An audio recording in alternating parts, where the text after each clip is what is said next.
Hey there, guys. I want to take a quick second to highlight a partner that we've been working with lately, Upgraded Formulas. You can see them at upgradedformulas.com. I have personally been taking their upgraded T formula to support natural testosterone production. I've noticed it after a few months. I've noticed I've had a bit more mental clarity. My rest is a little better, and I'm recovering a bit better from my workouts, which was actually surprising. So I'm able to exercise just a bit more. I love to exercise, so that's a bonus for me.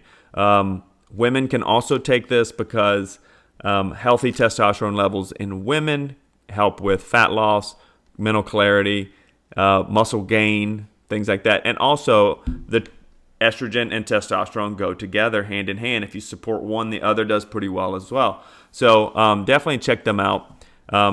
Also, they do something really great. I want to highlight a hair mineral analysis where you send them a little chunk of your hair, and they will let you know if you're deficient in anything or if you have too much of something like heavy metals in your system. So what this does is this is a great thing to help give you data on your health so that you can make decisions. None of this is a miracle cure. All of it is just information to help you make better decisions around your health and supplementation.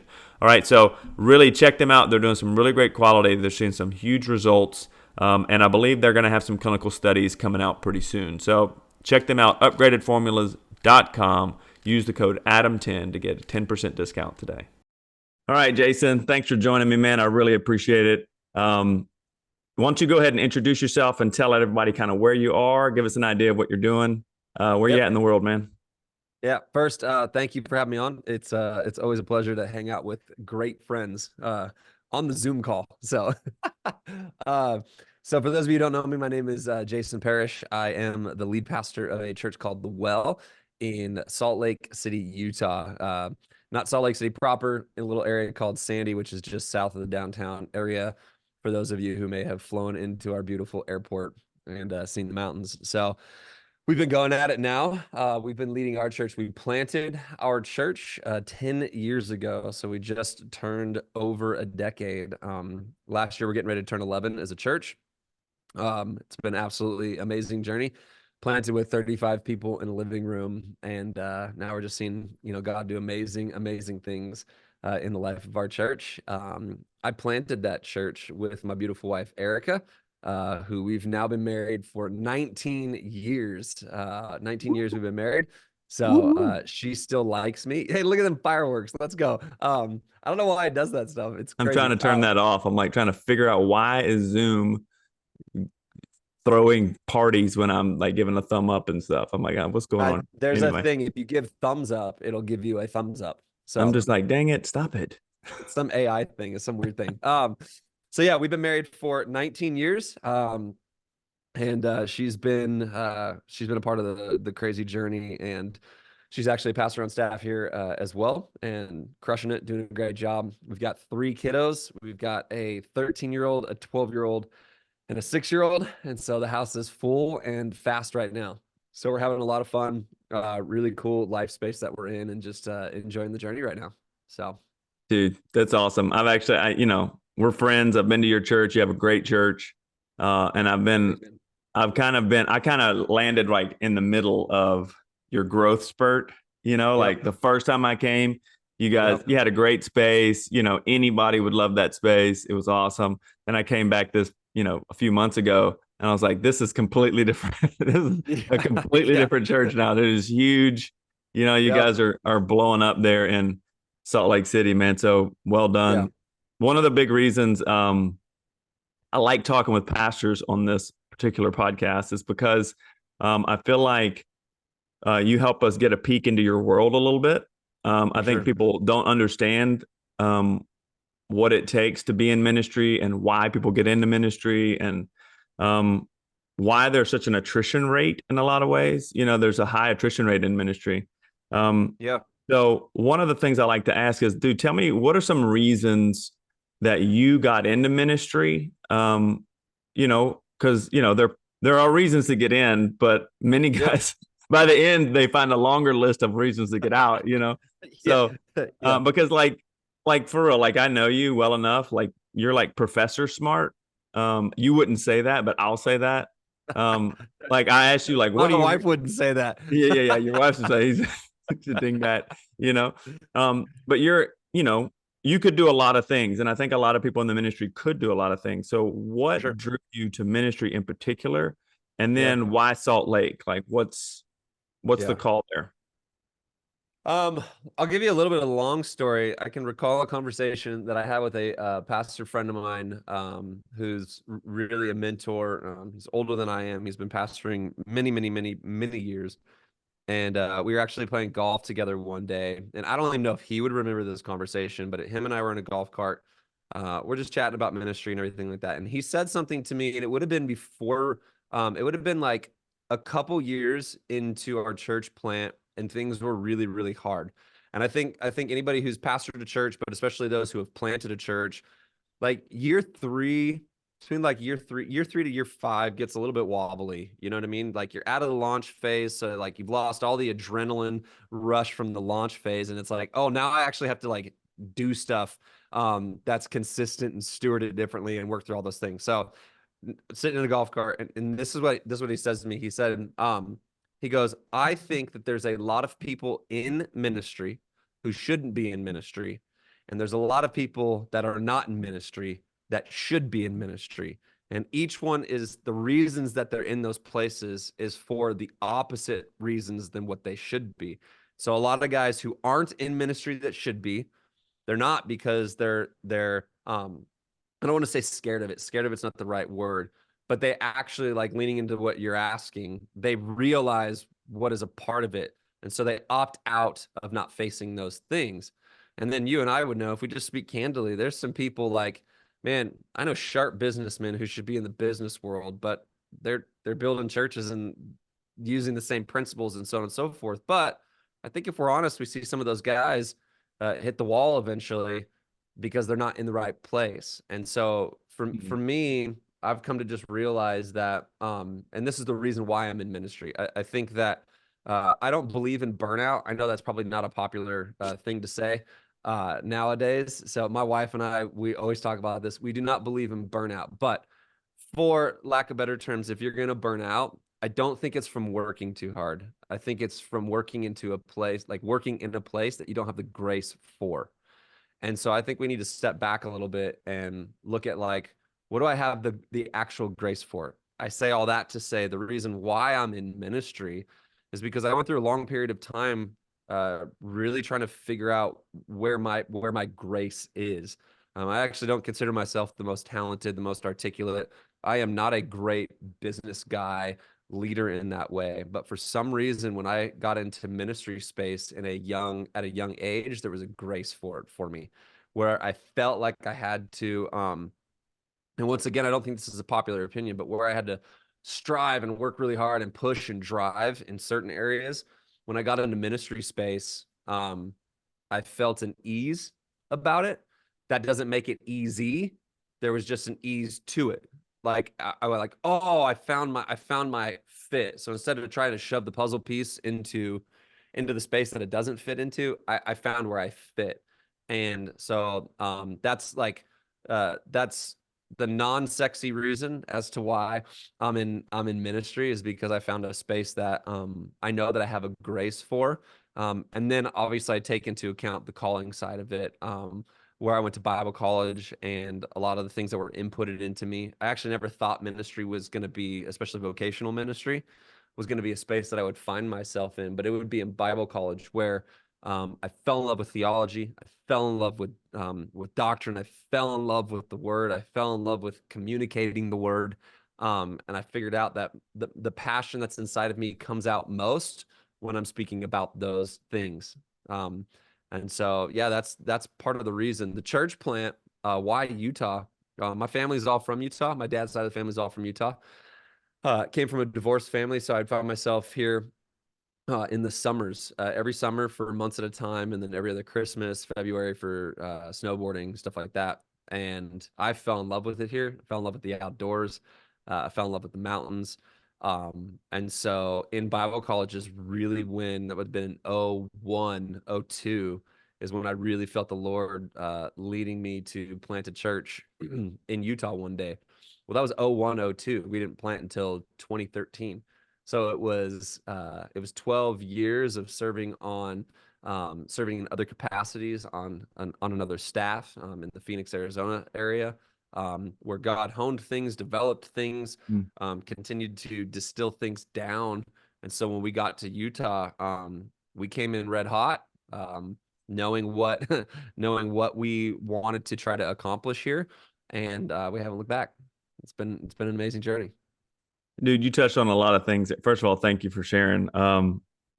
Because I think sometimes, one, I think if I can share a little bit about my own, like what resonated with what you just said Yeah, was guys burn out when they don't have a grace to do something, and you juxtapose that against having an ease, yeah, feeling a sense of ease when you do something. So, I've been in the ministry in some form for 30 years, right? So, some form I have pastored, but I'll be honest with you, man. When I pastored, it was not an ease. I did not have an ease for it. Like it hurt.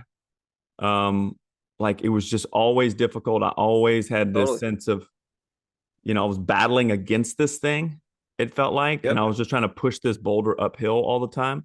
But as soon as I started getting into more relational, like relationship development totally. and it's like supporting other ministries and then now having basically my own ministry in the sense that I do Yep, help pastors with fitness and health and finding a balance to keep them in ministry for longer.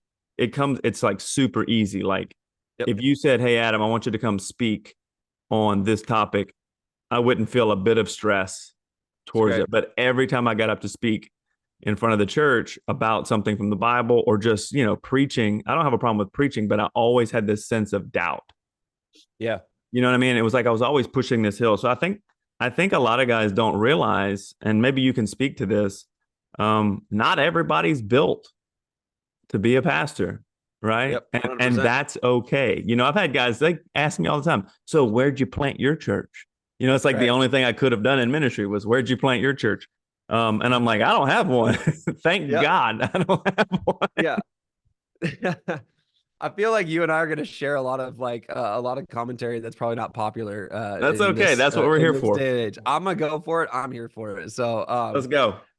but I think what happened honestly is as I've looked across cultural moments, the era that I grew up in, and like you and I both grew up in, we shifted. There was this shift that took place culturally where all of a sudden, uh, everybody could do anything, and we told people that we said like you could be anything you want to be, and no one stepped back and said like no, you actually can't. You can't be anything you want to be. And the funny thing, like you're into fitness and you're into exercise. Sorry, I'm gonna be cheeky today. It's kind of fun this afternoon.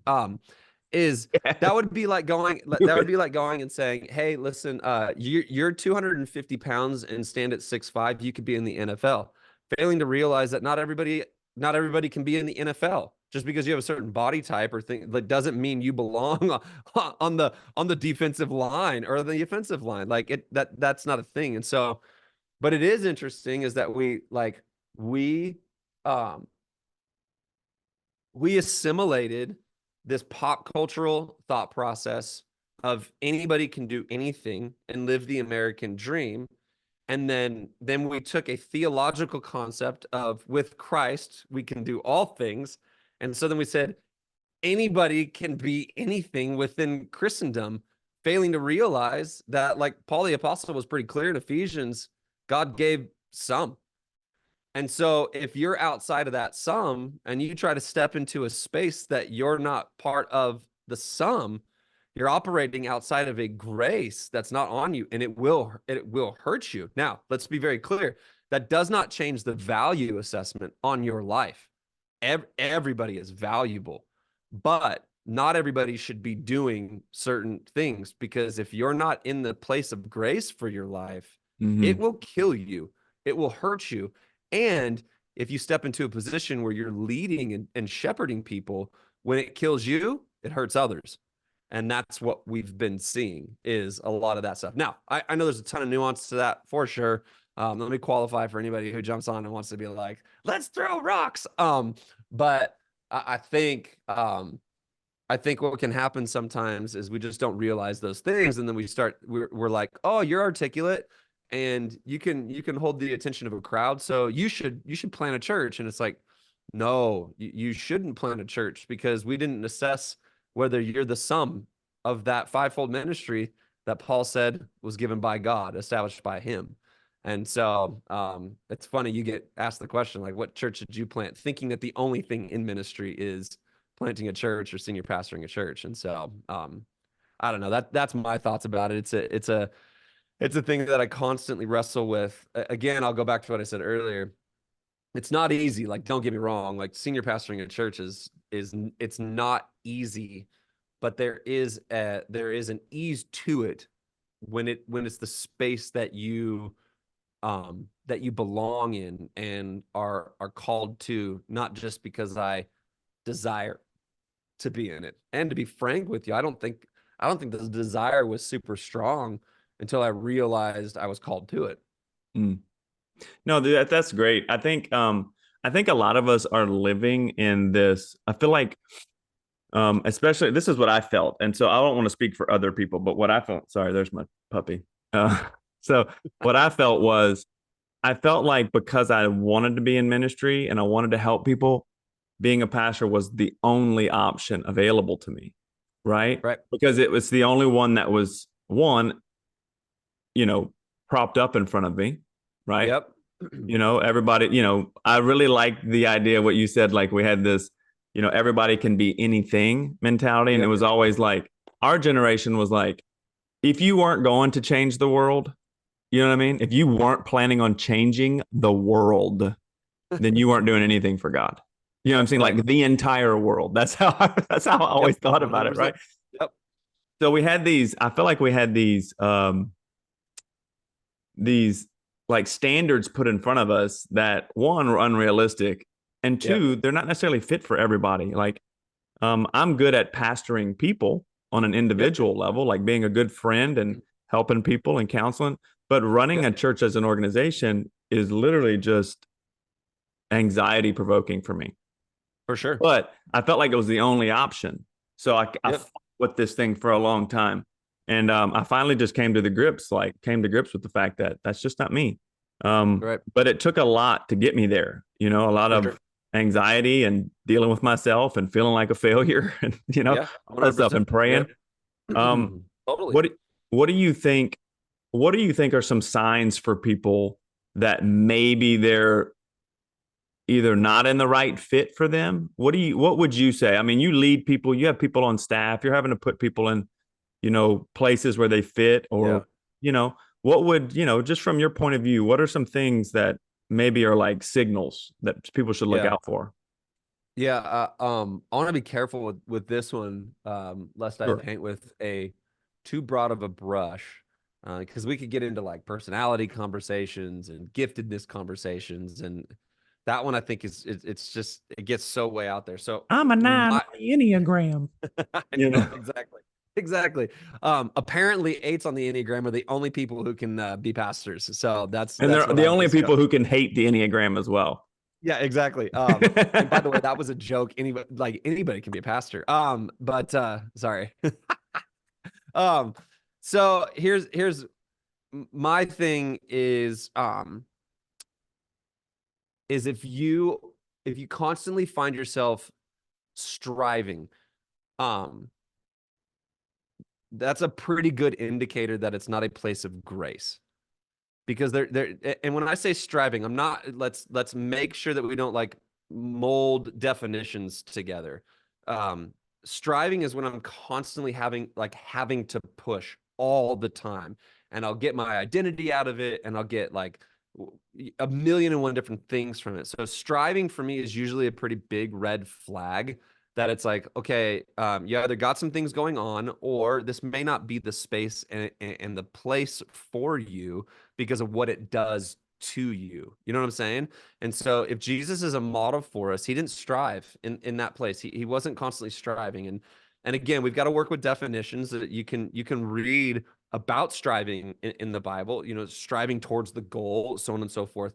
But we have to look really like we first you got to get a little bit deeper into what the Bible is saying. That I'm talking about the negative side of it, where you wake up every day with anxiety and with frustration and with this man driving. I got to prove something, so on and so forth, and that's usually a good indicator of whether there's grace on something or not grace on something. Like if I'm really honest, like trust me, like we could have a whole conversation about all the things I have dealt with in ministry, in myself that and you and I've had those conversations. So, but I think one thing, if I can honestly say, like, I don't know if I've woken up one day where it was so overwhelming and I was striving so much that I wanted to quit and I wanted to be done or I wanted to look for an escape. Or I just wanted to like blow my life up because I felt like that was the only way I could get out of it.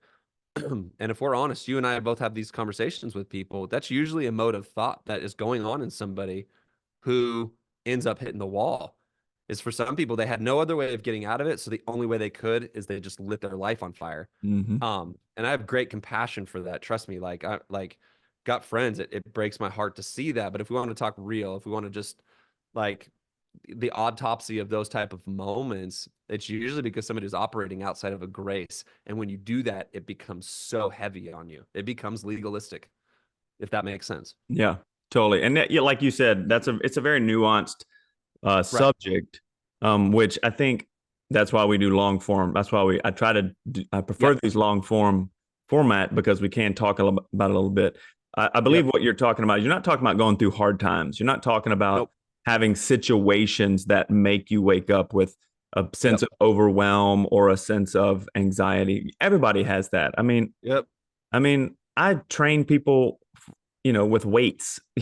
You know what I mean? Like Right. it's not like high pressure. But some Right. days, I still wake up and I'm like, I got to deal with this situation and it's irritating me and it's frustrating me. 100%. I think what you're talking about is waking up with a general sense of like I am never at ease with this Right. thing. It's like I'm 100%. constantly wrestling this thing. Yep. And or I feel like I'm constantly trying to put on clothes that don't fit me. You know what I mean? Totally. Like it just Yep. doesn't fit. And Yep. and I think one of the strongest things people can do is ask that question. Like 100%.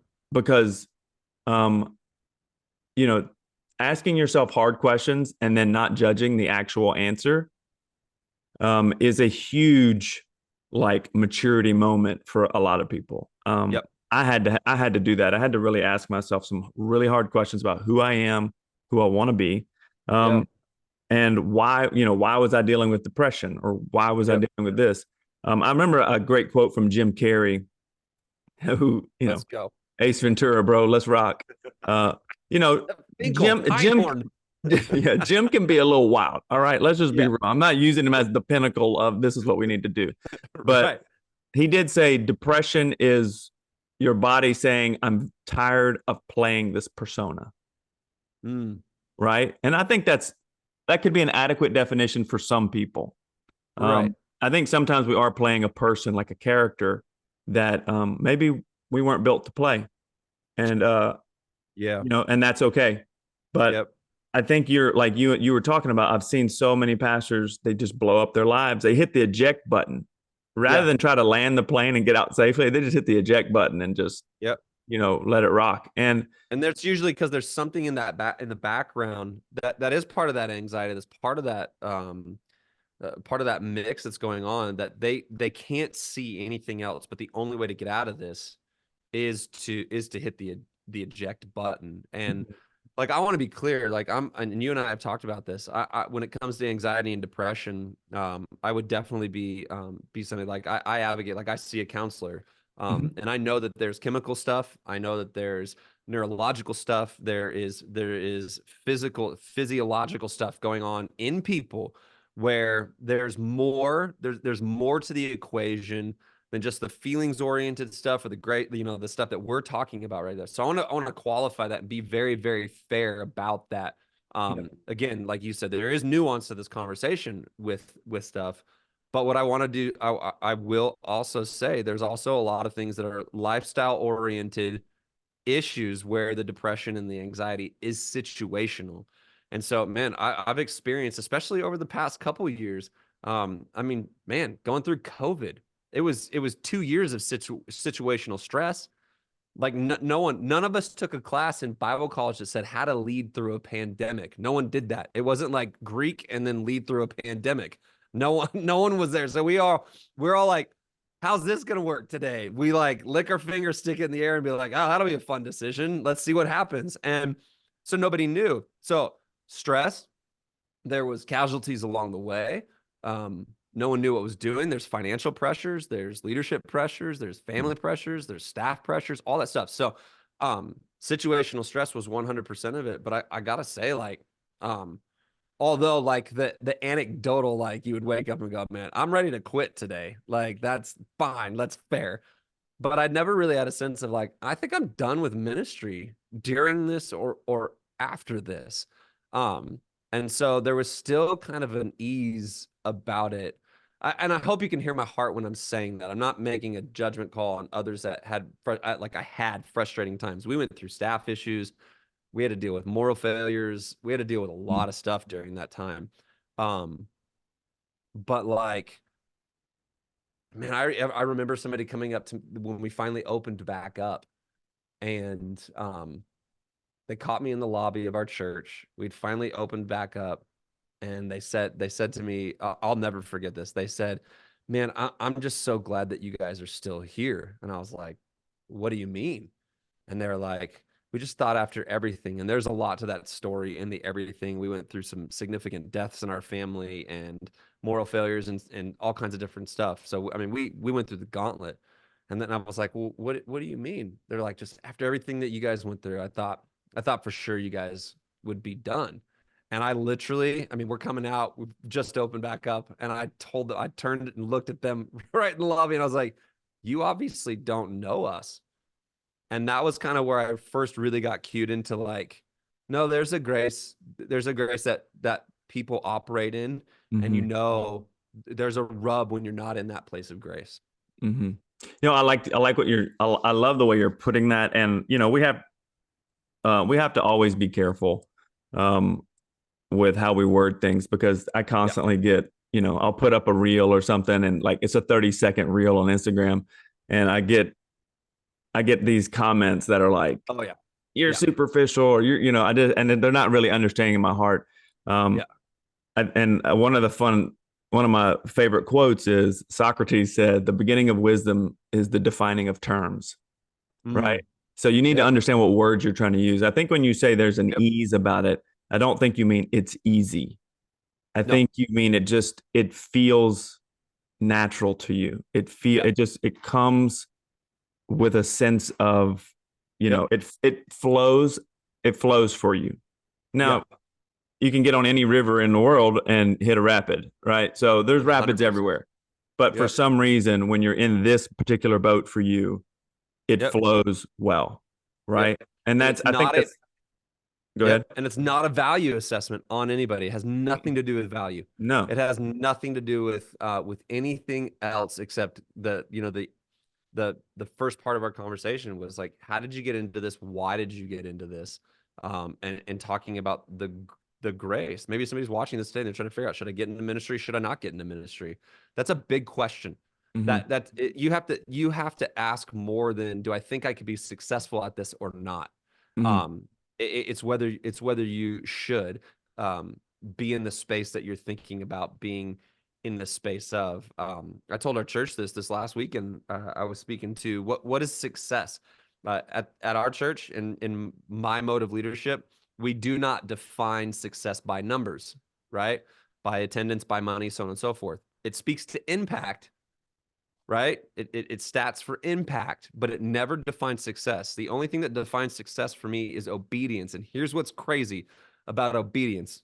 Just go across the Bible. God calls you to be obedient in something, regardless as to whether or not it will be in the eyes of the world a failure or a success.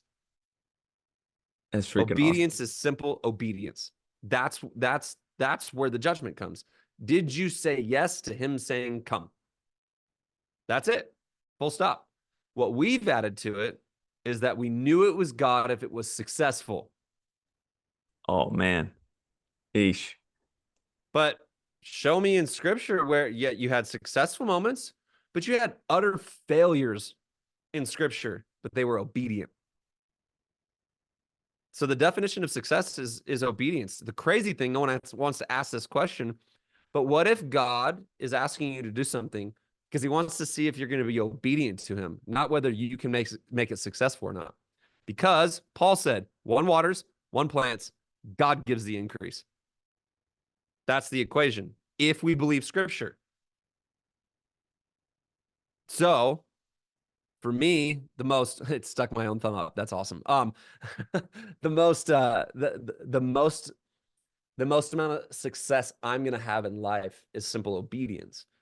And so that's when you know you're operating in grace, is that I'm not held. My identity, my feelings, my emotions are not predicated upon whether something works or doesn't work. Today I can get up every single day like I do and know I'm still the senior pastor of this church called The Well in Salt Lake City, Utah, because I'm being obedient today to that call.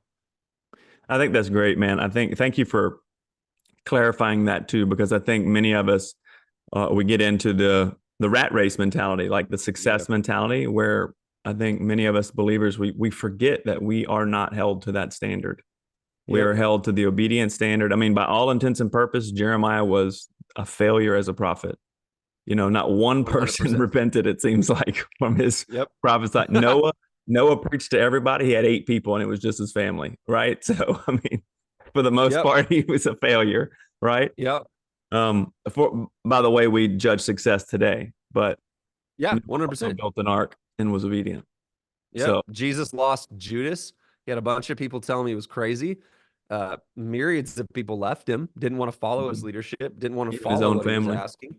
Yeah, exactly. His own family. So like, I just think we've got to, I'm reading this book right now called the Kingdom Triangle. And it's a wild book. It's philosophy and apologetics and doctrine and theology. But one of the things that he says that I thought was really, really cool, is, and this book was written, I think, in 2004. So far before where we're at right now, but it almost has an edge of prophetic around it, because the way he's talking about things, I'm not going to show my hands anymore.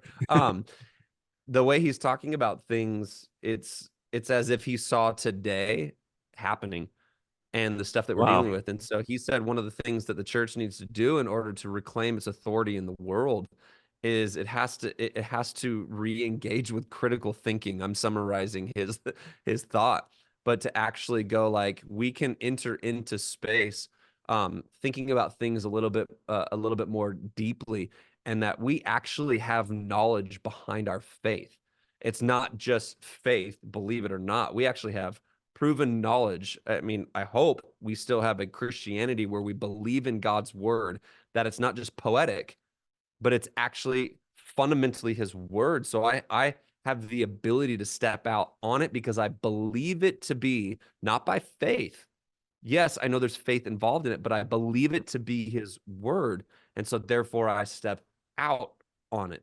I hope that makes sense what I'm saying. Yeah. And so I think we have to address these topics that we're talking about with a measure of more critical thinking around it, and actually stepping back. And even in church planting, I work with church plants. I coach church plants and assess couples and guys who are going to go plant. The question shouldn't be, do we think that they'll do a good church plant? The question should be, should they be leading a church? There's a difference between There's a big difference. Big difference. Because if we ask the question, could they do a great church plant? Yes. Marketing strategies, social media, we can do a lot of things. You're a charismatic speaker. We can build massive towers to heaven. What we can do in our power is pretty significant. Let's not be coy about that. The question is, should we? That's such a good question, man. Wow. Yeah, that's awesome. I mean, that's my thoughts around it. Again, they seem to be unpopular thoughts at times, but it's okay. I mean, if we're gonna go ahead, if we see people, we're seeing the numbers of people we're seeing dropping off just as pastors in general. And like, I mean, what I mean, one of the Barna statistics I believe was is like 40% of pastors would quit today if they had Yeah, another opportunity. I mean, 100%. that's crazy, right? Yep. So obviously it's they're looking at this as like, this is not working, right? Right. And some fundamental decisions were either missed along the way, like just wrong, or situations changed and they weren't able to Yeah. adapt to it. Yeah. But you touched on, um, and I want to talk about this, get into a little bit more of the kind of the practical sides of things. Yeah. Um, you touched on the physical side of things, like sometimes depression, and I've talked about this quite a bit. Sometimes Yep. depression, anxiety, and stuff can also be linked to just your physical lifestyle. Yep. Like for instance, if you're low on B12, you can very much have depressive like symptoms. Right. If for some reason you have an absorption problem or whatever. But you and I have worked together quite a bit over the years with just fitness and just Hmm. trying to get healthy, staying in the game for the long term. Yep. Um, how has just like fitness in general been a part of what you're doing? And then Right. like how has how has being more involved in your health and fitness been a blessing? Right. So I would say like the long form journey of this is when I first started, I think when I first started working with you fitness wise, it was 100%, if I'm just deadly honest about it, it was 100% about aesthetics. It was total it Yeah, was bro. it You was got to get total jacked and vanity. tan, dude. Yeah, like 100%. I want my wife to want me. It was total vanity. And those were younger years. I was working with you in my later 30s. And so that was, I think you and I really started working with each other just pre-COVID, and then we went into COVID. And so yeah, I mean, it's been quite a few years now. But I think what started out as vanity, to be honest, I was like, a dad, I don't want to get a dad bod. And hopefully anybody listening to this, like I use sarcasm and humor. So please don't think I'm saying anything serious all the time. So, but uh then it transferred into I think the real of it, which is, what do I actually feel like? Do I feel like trash today? Do I not feel like trash today? Do I have the physical bandwidth to do what it is my family and my church is demanding of me? And I think we're kidding ourselves if we don't take that into consideration. Um, my family and my church demand an aspect of physicality from me, Mhm. and I don't think we think that necessarily.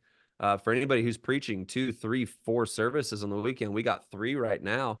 And whenever, at the time of this recording, getting ready to do a 4th in this next year, that's a heavy physical ask It of is. me personally. And so we're kidding ourselves if we don't go like, hey, do you have the ability to to weather that? Do you have the ability to stand in that? And I think it's an important question that we ask at all moments, is whether people have the mental capacity, the physical capacity, the emotional capacity to stand in the place that they're standing in. We do that with athletes. Yes, we We do. we do that with service people, Mhm. right? We do that. Like, think about all of these things. It's so weird how in the church world we overlook so many things that happens naturally across the rest of the planet, and we lump it in with like faith and grace. And I'm like, listen, if just being honest with you, if you have heart problems because of lifestyle issues and eating, um, you can have all the faith in the world, but that fourth service might kill you. Yeah. It might put you down. Yeah. So we've got to make sure that we're structuring our life in such a way. And that's what came out of working with you, honestly, is looking at things from a little bit more of a critical standpoint, versus just a just Look, a vanity standpoint. yeah, that's the thing. Vanity is not a bad place to start Right. because we Smart. all Yep. can connect with it. Like, let's just be honest. Many of us, especially in the Christian world, we may grind our teeth a little bit at admitting that we're slightly vain, but Yeah. we all are. Nobody wants to be unattractive, Yeah. right? And I For don't sure. care what culture says right now. I don't care what magazines are saying this is popular or not. As Right. a human species, being fit and muscular is always going to look better. It's just the way it is, right? It's just Yeah. how we're designed. So I think it's not a bad place to start. But you have, I've noticed that as well with even your questions, like even the things you're pushing. So you went from, man, I got to get abs to, and like jacked arms to, you're asking me much more practical questions and Right. you're taking a much more conservative approach rather than Mhm. like tracking every calorie and kind of being really strict. It's more like, hey, I am tracking my calories, but the goal is, I just need to drop a couple pounds. Yep. It's none of this like do or Yep. die mentality because, at the end of the day, you still have all the other obligations that come along with your Yep. life, you know? Yep. And one of the things people do is they try to crash diet and it kind of ruins other parts of their life. 100%. So, Yep. how has just focusing on your health, how has it benefited you? I mean, has it helped you with just clarity in general? Has it helped you with your stamina? Just, because I'll be honest with you, there's a lot of guys out there who they hear me harp on this and they know it to be true, but somehow they just can't jump the shark on it. Like Yeah. they just can't pull the trigger on starting to take it serious. And when I say Yep. serious, I don't mean like go to a bodybuilding competition. I mean, you put your dentist appointments on a schedule and that's like once every Yep. 6 months. Why 100%. can't you put your gym workouts on the schedule? You know what I mean? So Yep. maybe speak to that just a little bit. Like, Yep. what are your thoughts? Yeah. So, I'll say something that I haven't necessarily said like publicly. But what You getting the drives scoop? me, there's the thumb again. What drives me internally is what I've learned from this, and it is discipline breeds confidence Ooh, that's every time. strong. That's strong. Every time. Um, we like to say that discipline breeds a lot of other things, and it does. Like there's outcomes and blah blah blah blah blah. But for me, what I've learned is that the most confident I've been is when I'm disciplined. Mm. And because discipline is about pattern, it's about habit forming, it's about habit stacking. If you've read some of those books like Atomic Habits and Deep Work and so on and so forth. Mhm. And so what's really interesting is that in some areas of my life, if I could be vulnerable and open where I have less disciplinary measures in my life, I'm less confident there. But where I have strong disciplines, I'm uber confident in them. So Wow. we can get on here and we can rap about biblical things and theology and doctrine and preaching and teaching and leading. And what will I be able to do? I'll be able to engage in the conversation with great confidence. Why? Because I have disciplines in my life that therefore breed confidence. We get into other areas, I'm probably going to shy back because I don't have disciplines in that space. So there's Mhm. no way that I feel like I can have authority in it. There's no way I feel like I could bring a meaningful conversation to the table. And what I'll end up doing is I'll end up taking a back seat because I'm less confident in it. And so I think for leaders, especially, um, man, disciplines are so necessary, not in even the outcome that we think they're going to create in our life, but actually the one that we don't see very often, which is just a general confidence about yourself and Mhm. about the thing that you're engaging in. I don't need massive, massive biceps um, to be influential and to be confident in things. Actually, sometimes if we're not careful, that can make us arrogant. It inflates certain things. What I do is I look at discipline, and that discipline breeds confidence in my life. Now, there's certain knowledge that I don't have. It's why you're in my life. And so you've got a lot more knowledge on certain things. But what I've been able to do is I've been able to take the knowledge that Adam has given me. I've begun, sometimes in greater measure than other times, to be as disciplined as possible in it. And therefore, what does it do? Is it breeds a confidence in me. That's not a confidence built upon knowledge. It's a confidence built upon repetition, and fruit is born out of it.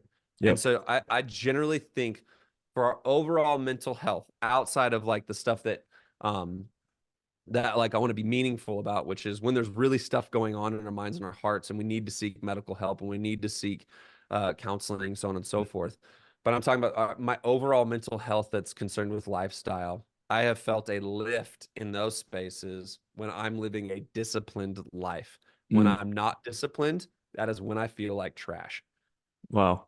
Dude, that's first of all, thank you because you touched on a couple of things there that I really would like to highlight. Yep. Repetition breeds um I'm looking for the word repetition Fruit. breeds fruit, yes, but it also breeds like coordination, like the ability to adapt much easier. Yeah.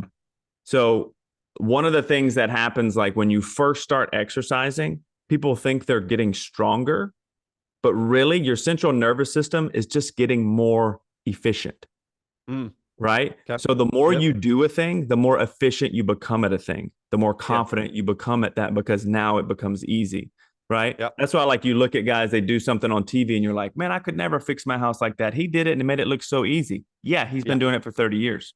Right. He has repetitions. So I think Yep. one of the things where what you're talking about is just getting repetitions creates efficiency, creates confidence, creates the ability. Another thing you really touched on, and I think this is a big thing that hangs people up, is you talked about how it varies from season to season, Yep. right? This is, I think, a very Western mentality. It's kind of like once I commit to doing a thing, I have to do it forever Right. at that tempo, at that intensity, at that, Yep. um, can you speak to some of the ups and downs? Um, Yeah. how you've kind of navigated that, maybe some hiccups you run into. Like, what are some of the ups and downs and valleys maybe you've run into with this Yeah. whole just trying to be fit? For sure. I had somebody once say to me, everyone wants to be a unicorn, but they fail to realize that most of us are donkeys. And that's always stuck. That's always stuck with me because of the mental picture of that. But like, play it out a little bit. It's Yeah, true. We all want to be the unicorn that just blows up but overnight we're and so just on and so forth. jackasses, man. But most of us are donkeys. And outside of what you just said, what does a donkey do? A donkey just keeps going, puts things on their back and just keeps going. It's not sexy. It's usually arduous. They're not a flash in the pan. And it's like, but you get there. They use donkeys in the first part of climbing Everest, right? That's what Sherpas will use in the first, like, why? Because they're workhorses at the Mhm. end of the day. They're going to be able to scale things. Donkeys have gotten a bad rap. Totally, dude. And listen, if we I don't want to over spiritualize something and read between the lines of scripture, but it is interesting. Jesus rode in on a donkey. They didn't give him this massive thoroughbred horse. They didn't get him this most beautiful you know what I mean? You would think king of everything riding in, but no, it's a donkey. The donkey's going to get the job done. So that mental picture is just always stuck with me when it comes to dealing with the issue that you're talking about, is that I just gotta, like, every day I just gotta wake up and go, like, I gotta do donkey work today. I gotta just put it on my back and do the same thing over and over again. And here's what's crazy about it, is that when you do the right thing over and over again, you get the right response. Hmm. And Very then good. sometimes in certain seasons, that donkey slows down, and in other seasons, the donkey speeds up a little bit. But it's never a unicorn. It doesn't just all the, but like, and then one day somebody goes, dude, how did you end up here? Well, it's taken me 15 years. And Hmm. you are right. In the Western world, we don't want it to take 15 years. We don't want it to take 20 years. We want it to be a unicorn. We want things to just blow up in our life, be awesome in 6 months. Like, I think you've even talked to us, like, you've been eating like trash for 20 years, and you want the body of somebody who's been eating good and exercising for 20 years in 6 months. Not going to happen. Yeah, Right. yeah. Um, That's fitness math. That's yeah, fitness right. math, right? Yeah. But I think it's Jesus math as well. Like, in my seat, I deal with people all the time where they've been living for the world and they have been living for the devil for 20 years of their life. And then they want their life to look something totally opposite the day after they say yes to Jesus. And they fail to realize, like, no, how about you give Jesus the next 20 years of your life and see what happens? Wow, that's But people huge. give up 3 months in. And you and I have talked about this before. There's so many similarities here if we just think a Mhm. little bit more critically about it. It's like how you gave the devil the last 20 years. Why don't you give Jesus the next 20 and see what happens? And like Wow. let's go from there instead of like, well, I've been giving Jesus 6 months and nothing's changed. Well, yeah, just like I've said to you, I've been working out for 6 months and nothing's changed. And you're like, yeah, keep going. So You got about 19 and a half more years. exactly, That's good. exactly. And so we put a picture on the wall of what we want to look like, and we hope to accomplish that in 9 months. And it's like, that's not Yeah. going to happen. Yeah, that's so good, man. I like the donkey analogy because that's how I actually refer to myself. Yep, It's like I'm not gonna get there quick, but I am gonna get there, right? Like 100%. I'm gonna get there. Like when I used to run a lot, I lost my mind for a while, and I started running like these ultra marathons, like in the Oof. woods and stuff. Right. And I don't know what I was thinking, but the one thing I knew I had was I knew I just wouldn't quit. Yep. If I walked, if I crawled, if I cried, which I did a couple times in the middle of the Yep. woods, the number one thing was I knew about me is that I don't Yep. quit. So 100%. I think that's a big key to just fitness in general. One is Yep. deciding that this is a thing that needs to be done. And then two, finding a way just to get it done. It doesn't have to be flashy. It doesn't even have to be excessive. It can be 2 times a week, but it just has got Yep. to get done. Yep. And I think that people are very resistant to the idea that their physical health, in some sense, actually affects their spiritual and mental health. In the Yep. church, in particular, like I see guys, they're preaching their hearts out, man. They're giving great words, but man, they're obese. They're extremely overweight. That has got to take a toll Yep. on every other area of your life that is important to you, right? Totally. You were given this one body to steward. You're not going to get second chances on this body. Yep. Um, and I posted a reel recently, and a bunch of people took it out of context. But my point is that as believers, we should not be living in such a way that is counterproductive or counterintuitive to the stewardship of your body that the Lord has given you, right? He gave you this great gift of your body, whether it's a great body, whether it's not a great body, it's Right. yours. Yep. And when we live, it's improper to live in such a way as to destroy your body and then pray for a miracle later. Yeah. Right? Like that's just to me, that's irresponsibility. That's being a Yep. child. That's like my daughter wanting to, spend all of her allowance, or let's just say spend all of her money and then expect me to pick up whatever else she doesn't have. Right. Right? Like you made decisions that cost you Yep. something, but now I have to pick up the bill. No, no, no, no. Right. You're going to pay your bill. Right? Yep. And I just think I think it's an improper use of the gifts that God's given us. So, Yep. I'm always like, I want to encourage people. I never want to be judgmental in any way. Yep. You don't have to look a particular way. You don't have to have abs. Yep. You don't need to be photo ready, but you do need to be in there grinding. You need to be on that donkey, just moving Yep. forward.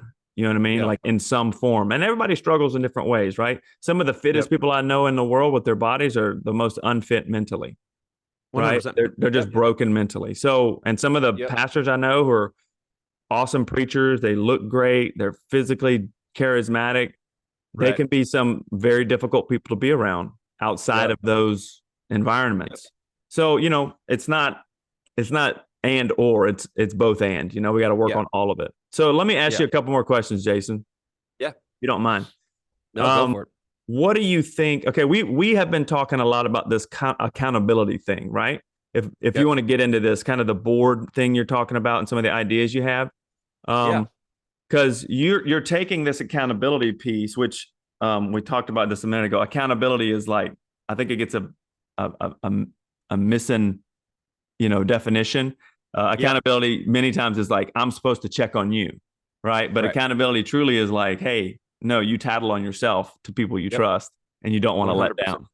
Yep. We Um, can't, and like before you ask the question, I don't like we have to make sure that when we talk that way too, you cannot underestimate the power of that definition. Um, because it's important that people realize that that's what accountability is. Otherwise, you are putting an undue burden on somebody else to Yeah. come. Like, do you expect them to text you every 2 seconds and Yeah. go like, "How are you? Did you have a wayward thought? How's your like?" That's not even a possibility. Accountability is having a trusted person or group of people in your life that, as you just said, I'm just rephrasing what you said, Mhm. that are in your life so that you can tattle on yourself, that you can process your stuff with, and then be held accountable to the decisions that you are making. So Yes. you can't, you're my health coach. You can't text me every day and like you can't be up at 6:30 in the morning with me and go, "Hey bro, what are you eating right now? Are you cooking with butter or are you cooking with avocado oil?" Like you can't do that. That's not it's an undue burden on you. So Yeah. I think it's a really important definition, and I think we'll probably get a little bit deeper on this in a second after you ask the question, but I just want to make sure that we don't move past that definition too fast because it's a powerful definition. Yeah, it really is, in the sense that if you really figure out like the definition most of us use, once you really break it down, you're asking a friend or a person you trust to be the Holy Spirit for you, Yep. right? Like you're Mm-hmm. asking them to be on your shoulder, making sure you're doing what you're supposed to be doing. Right. When honestly, accountability is about me doing what I'm supposed to be doing. And when I fall short or struggle, I reach out to those I trust who I don't want to let Mm-hmm. down. Um, and from time to time, they check in with me Yep. back and forth. So, Yeah. what are you doing to take this accountability uh, perspective more Yep. seriously in your church, in your job, right? Yep. And I want you to share a little bit about Yep. your realization that you kind of needed this, right? We don't need to Yep. get into like Yep. necessarily boards and those dynamics and stuff, but Yep. uh, Yep. just like you made a comment about you being a very particular liability to the church. Could you talk about that a Yeah. little bit? Yeah, for sure. It's a great question. I think one of the things, especially over the past probably 2 years, when we've seen a lot of the stuff happen, that we've seen happen in the church world with senior pastors falling and hitting the wall, crashing out. And again, I want to be very, very like I want to be so compassionate about this and so generous about this. There are pastors all over the nation and all over the world right now who are not doing that. Um, there are so many people who are Exactly. just living in their space and they are living for Jesus and they're loving their families and they're stewarding responsibly. And I know so many of those guys and I honor them and man, so many of my friends in ministry right now are doing that very thing. They're Same. people you wouldn't know their names and just like many of you would know my name from anybody else. But as we've watched some of the other things, I think on the public scale, we would be amiss not to look at it and step back and then assess. Okay, like I think a wise person always steps back and asks this question: could that happen to me? Mm, And so good. in doing that, I think arrogant people step back and go, that had never happened to me. Okay, well, Nostradamus, I'm glad that you know everything in the future. But us mere mortals, we step back and go, could that happen to me? And I think it's such an appropriate question because if you ask, could that happen to me? Then it moves you into the journey of looking at the gaps in your life, the potential places where the snake can get underneath the fence. um you can start finding the weak places in your life and then start building systems and procedures and disciplines in your Mhm. life that protect you to the greatest measure possible. Now let's be very honest about this. Could I make the decision tomorrow if I wanted to go out and blow my life up? Yeah, I could. I have agency. I can do that.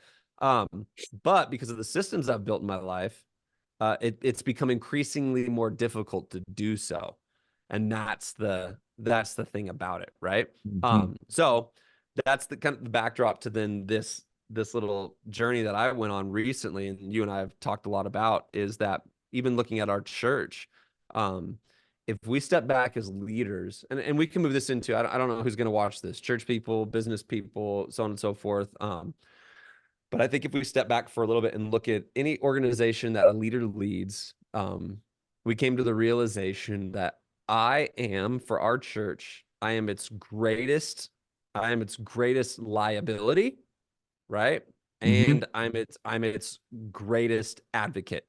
I'm its, for lack of better terms, I lead the way in a lot of things, and what happens to me, positively or negatively, impacts our church. Mm-hmm. And so, without being overtly negative, we have to look at it and go, Jason is the greatest liability to this church. Um, and the decisions that I make in my life affect a lot of people now. Um, and so stepping back from that, I started to realize, okay, there are a lot of points of accountability that I need in my life. And so naturally, through some things that we went through during COVID, we naturally built some things in my life. And so I said it earlier, I see a counselor. I see her once to twice a month. Um, in more stress oriented seasons, I moved to twice a month with her. In less stressful seasons, I moved to once a month, but she's always in my life and is there as a point of reference. I've got a board of overseers who are pastors who are senior pastoring church, and they speak into my life from that level. I have you in my life, who's my health coach, and more. So everybody knows more. Adam and I talk more than just like, hey, how much are you lifting today? Um, in general, there's a health reality there, from food to thought to like, how am I physically feeling? How's your sleep? We were talking about that before we got on. How's that going? And then I have an executive coach in my life who just recently I brought into the picture to help me understand things where I assessed it as being a very large gap in my life, now leading the largest organization I've ever led, and I've never led. So I don't have history Mm-hmm. um, in the space that I'm in now. I've never planted a church. I've never senior pastored a church, and I've never senior pastored a church that's in the space that we are existing in now. And so therefore I have lack of knowledge, which is a massive gap. And I think you would agree with me on this. Where there's lack of knowledge and I don't get the right people involved in that is usually when you make stupid decisions. And Absolutely. so that was where I then got this person. So then all of a sudden I stepped back and I went, oh, I've got like this personal board in my life who has all of these angles that they're looking at me at. What if we somehow built a system that works now that helps our church, our board, our internal board go, hey, based upon this group of people that's in Jason's life, we know that our greatest liability is doing well. And this group over here that you're included in, they have the ability to look at the check engine light and make sure Jason is good. And kind of what we're in the formulation process of is figuring out, what does that system loosely look like Mm-hmm. to be able to run a diagnostic on Jason and go, hey, he's doing good. Here's some things he needs to work on still. We told him to, and this is all hypotheticals now, but like maybe you go like, hey, bro, I think just based upon what you're saying, I think you should go see. I think you should go see a general physician. Let's get some blood work done on you, so on and so forth. Well, how many of us outside of ourselves have somebody that's going like that knows what they're talking about and says, "Hey, now you should probably go get another professional's decision on this," instead of like, "I'm just going to storm the fort and keep on doing what I'm doing." Like, okay, and you can die doing that, or maybe you should just go see a doctor. Um, or my counselor is able to go like, "Hey, it might be good that they take an extra week of vacation right now. It's been a stressful season to them. This is my recommendation."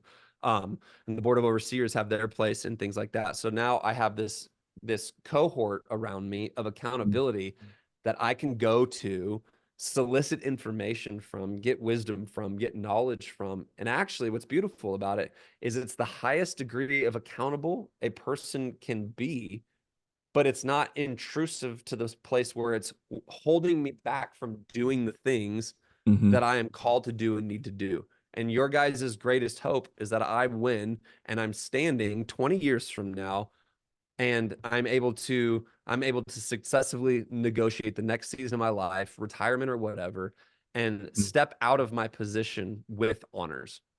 And I Yeah, think that should be the goal over all of our lives. dude. I love that. Well, I love this idea um, of having basically a group of people in your life who, one, you don't pay Yep. in particular. You pay your counselor and stuff like that, but no counselor is going to not tell you the truth because they need your $100. You know what I Right. mean? But you've got this group of people in your life who you are accountable to, who their Mhm. greatest goal is you winning, Yep. right? It has nothing to do with Yep. what you're building has nothing to do with what I'm building, Yep. right? They're completely different things. So, and I think what anybody who's listening, whether it's a dad, a mom, or pastors or leaders, I think the point is that we're trying to hone on here is that you need other people in your life who you trust, Yeah. who can you can check up with, who can kind of hold you accountable to some of the things that you want to see happen in your life. Yep. And you need to be open and honest enough to admit you need them, Yep. tattle on yourself when necessary, and let them speak into your life in such a way as to push you forward, right? Yep. If Yep. you've got people in your life who are always pulling you back, or you're the person who's trying to push everybody forward, Yep. it 100%. gets very difficult to do that.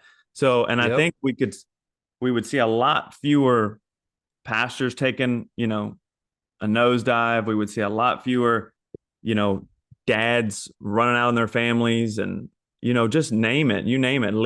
leadership, guys blowing up their whole business. I mean, I knew a guy who blew up his whole family. He just couldn't stop drinking. I mean, he would wake up in Yep. the garage drunk. You know what I mean? Yes. Like, Yep. 100%. you're just like, Yep. what are you doing? He's like, he Yep. wouldn't see a counselor. He Yep. was obviously dealing with like childhood trauma and some other stuff going on that he was trying to medicate these memories away, and he would never see a Yep. counselor. So now he's divorced and he lives alone. You know what I Yeah. mean? So you don't want that. So I think there's a real humility that comes with this.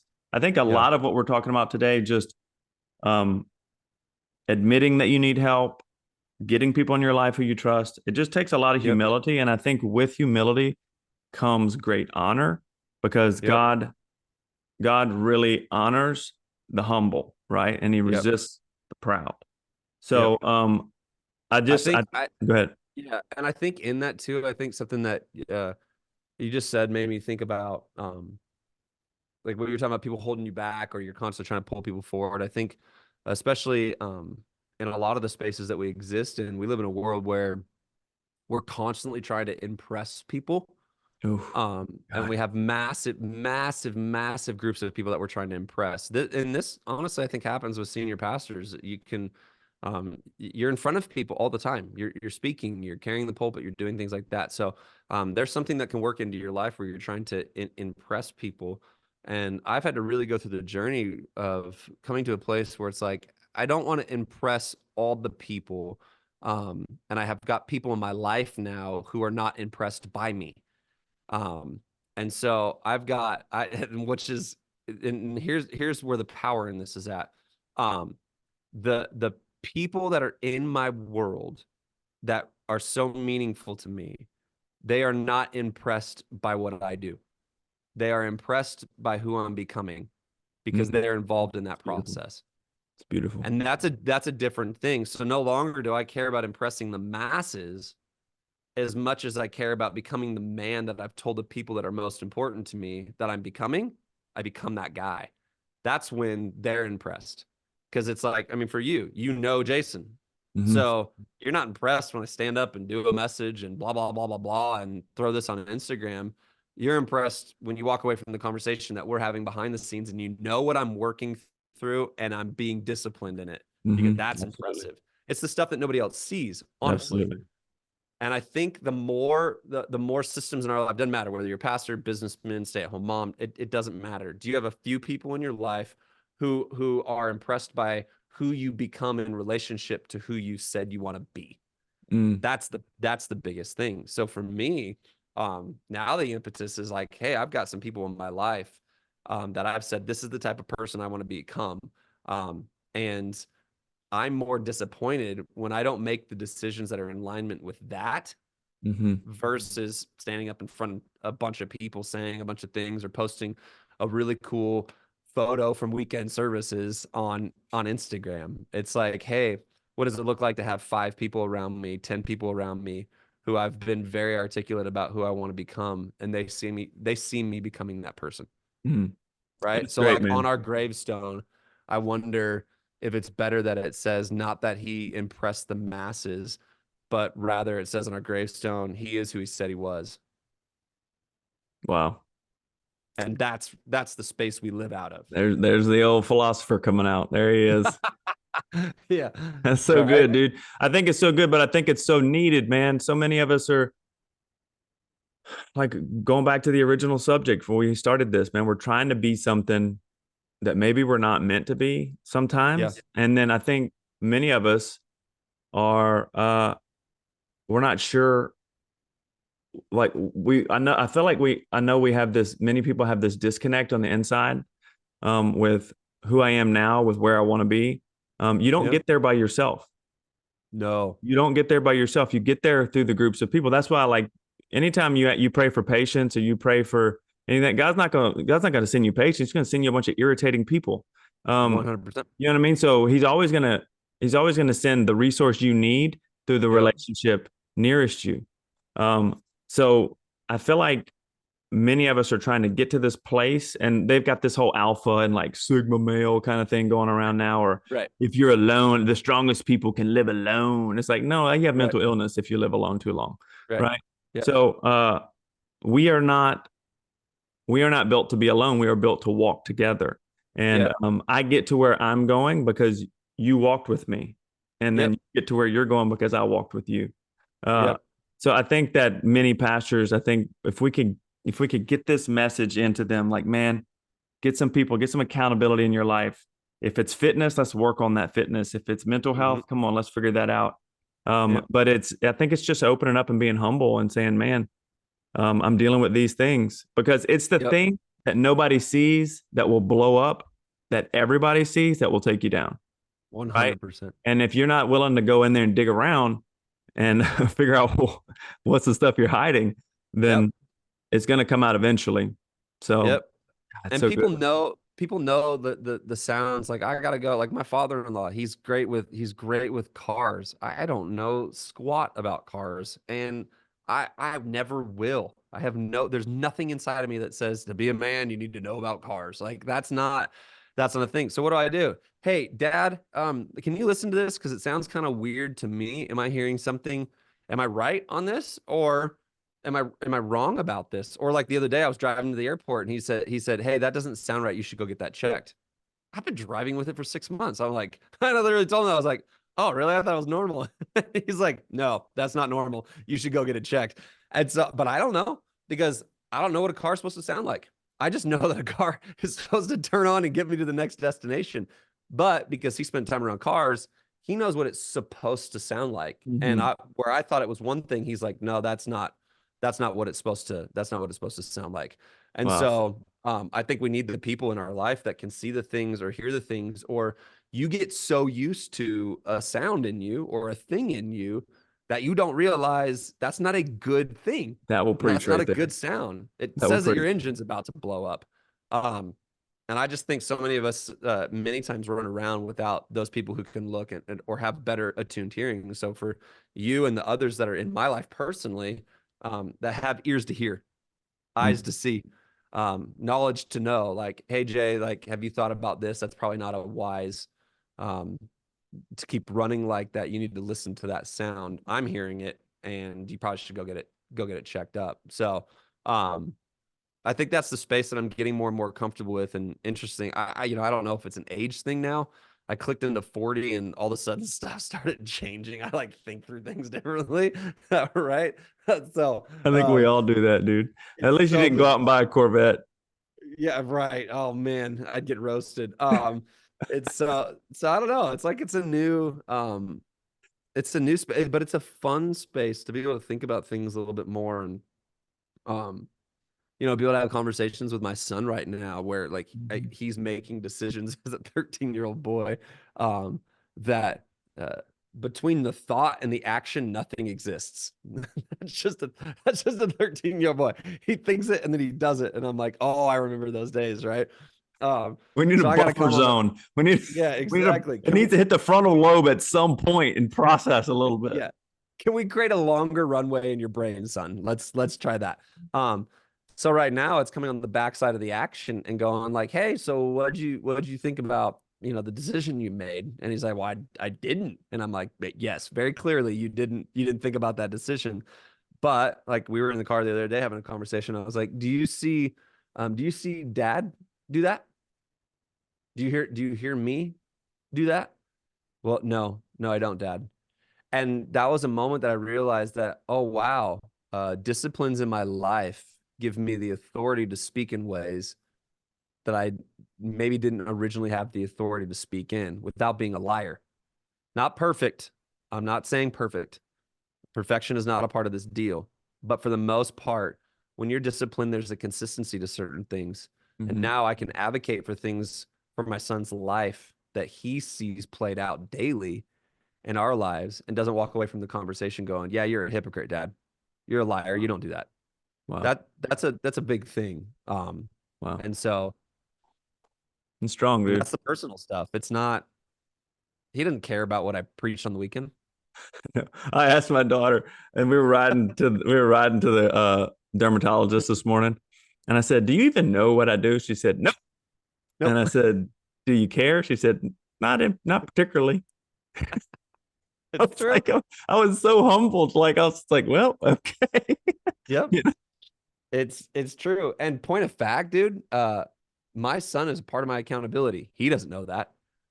Mm, But I asked him one man, this would have been 6 months ago. We were in the car, I was driving him to school, and I said, "Hey dude, do you love me?" And he said, "Yeah, I love you, Dad." I go, "Do you like me?" And that's a very different question mm-hmm, because we love people that we don't like to be around.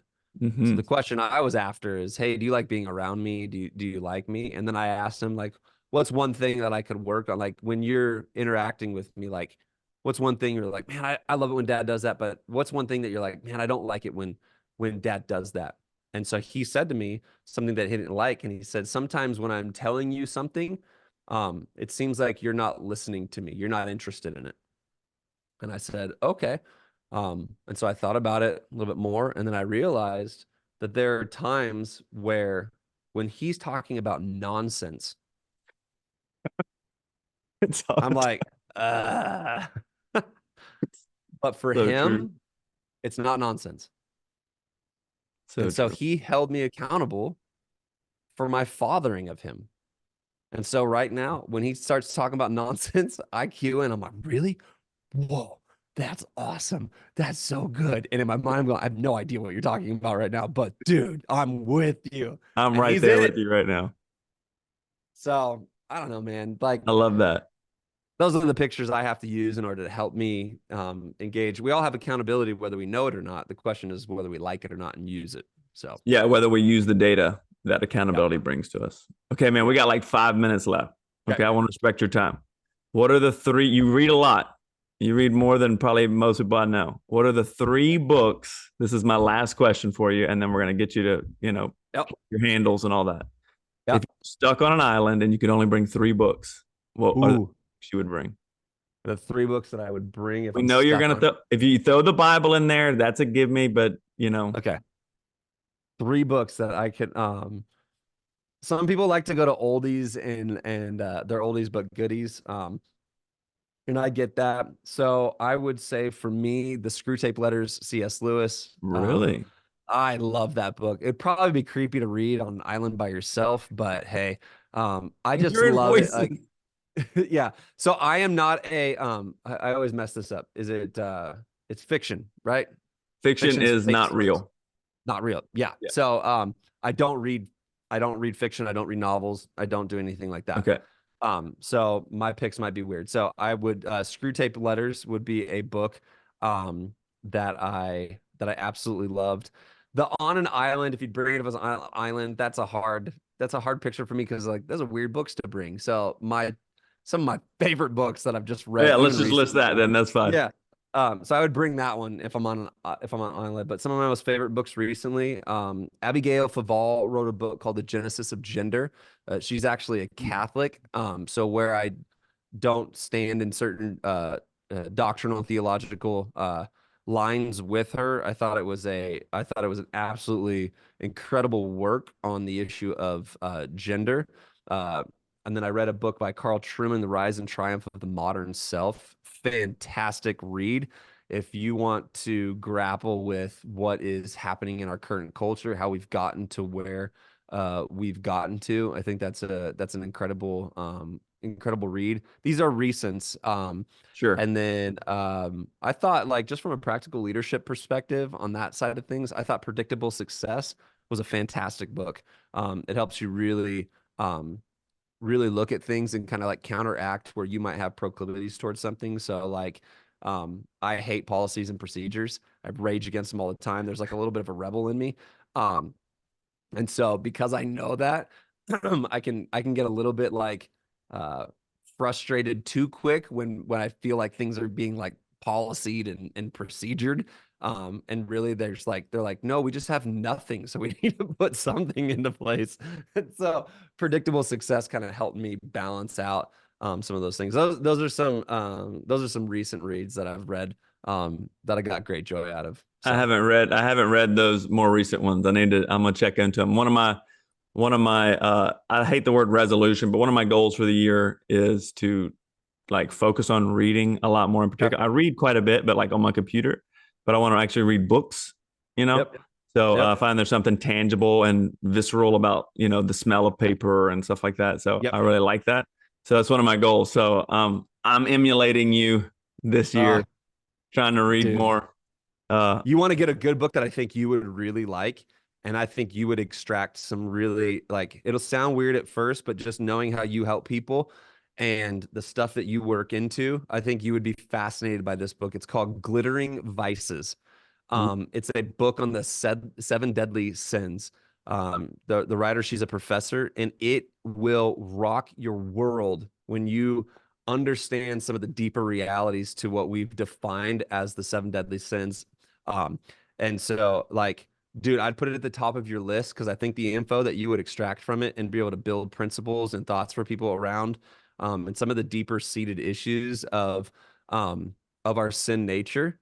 It was absolutely mind blowing. I read that probably like 4 years ago. okay, Um, I'm on it. but I'm actually tempted to read it again this year because it was just so profound. When looking at some of the uh, what would be the bedrock of our sin nature in Glittering these vices. Okay, glittering vices. Yep. I'm gonna get it, and then I'm gonna report Yeah. back to you when I'm done Yeah. with it. It's just so good. It's so good. It's a great book. Well, So Jason, dude, thank you so much. Where can people find you if they want to maybe like hear more of your content or anything like that? I mean, I know you're a pastor. You're not like putting yeah. out content necessarily, but you guys are doing a good job, man. Thanks, So man. where can Yeah. people find you? Yeah, you can get us like YouTube. You can check out our services on YouTube at the Well SLC. You can find us there. You can hit us up on Instagram. I am not on Twitter. And that place is just Bad News Bears. So I got off of Twitter. So you can find me on Freaking Instagram. war zone, bro. I know. I was like, there's too much shrapnel. I'm out. So, and then I occasionally post things on Instagram, but you can find us in any of those places. A lot of stuff's driven from our church account, which is just the Well SLC. So, um, yeah, man, and just want to say thank you, dude. I love and appreciate you so much. I love working with you. Our friendship, it's been just encouraging and enriching to my life. So, thank you for all you do, bro. Really appreciate you. Thank you, Jason. Hey, man, thanks for being here, and Yeah, I'm sure we'll talk again soon. All right. very soon. All right, All dude. right. Peace. Later.